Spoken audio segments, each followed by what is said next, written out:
честь Дня Республики аким Караганинской области Эрмагомед Буликпаев поздравил жителей региона с общенациональным праздником, а от имени главы государства вручил почетные награды за вклад в развитие страны.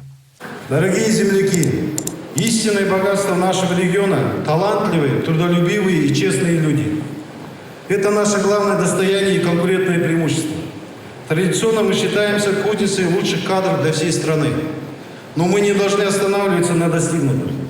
Нам необходимо и дальше развивать человеческий капитал. Указом президента награждены 44 жителя Караганинской области. Они удостоены орденов Парасат, Достык второй степени, Курмет, Янбек Данкы второй и третьей степеней, медали Ерлигаушин, Ерен Янбегаушин, Шапагат. Среди получивших награду рабочие, руководители предприятий, организаций, ветераны труда, спортсмены, врачи и учителя. Ольга Кравцова, воспитатель областного центра оказания специальных социальных услуг, работает с особенными детьми вот уже как 30 лет. За свою плодотворную деятельность она была отмечена медалью Ерен Янбегаушин, к которой Ольга Николаевна относится очень скромно, отмечая, что от своей работы она получает только радость и удовольствие. Меня с детьми объединяет любовь.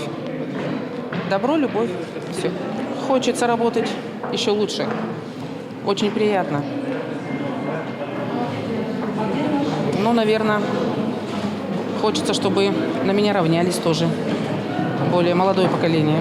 По традиции на торжественном мероприятии чествовали и тех, кто удостоился звания почетного гражданина Караганинской области. Среди таких людей заслуженный тренер, мастер спорта по самбо Дикханбай Биткюзов. За свою 60-летнюю трудовую деятельность наш соотечественник отмечен такими наградами, как заслуженный учитель Казахской ССР, орденом Трудового Красного Знамени, Героем труда. Под его руководством воспитано 200 мастеров спорта, 23 мастера спорта международного уровня, 5 чемпионов мира, более 20 чемпионов Азии. 83-летний Аксакал до сих пор работает и тренирует подрастающее поколение. Во-первых, надо любить свою работу, любить свой вид спорта и посвятить себя, раз посвятил себя спорту, значит, ты требуешь от ребят, чтобы они не нарушали ни режим, ничего.